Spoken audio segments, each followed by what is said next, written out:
Gerunds are verbs that act like nouns. When you use a preposition, the verb that comes after must be in the gerund form.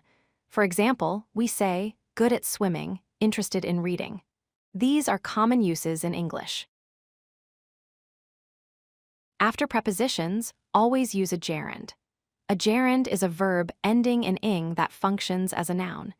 This is an important rule in English grammar that helps you form correct sentences. Some common prepositions used with gerunds are at, in, on, for, of, and about. For example, good at swimming, interested in reading, tired of waiting, afraid of flying, fond of dancing, and excited about learning.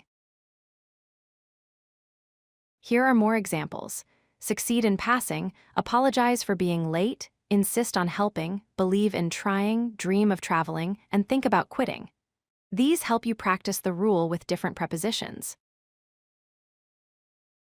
Practice these sentences. She apologized for being late.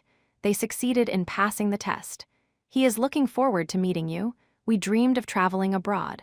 These examples show how gerunds follow prepositions correctly.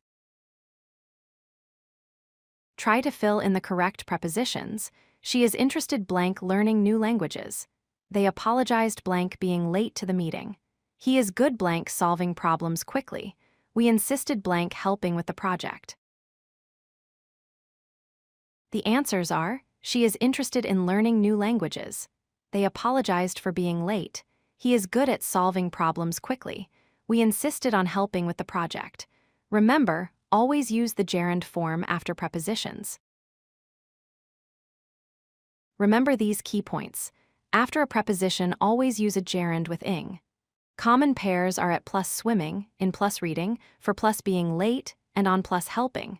Practice every day to improve your English skills. If you like this video, hit that like button and don't forget to subscribe. Visit codelucky.com for more such useful content.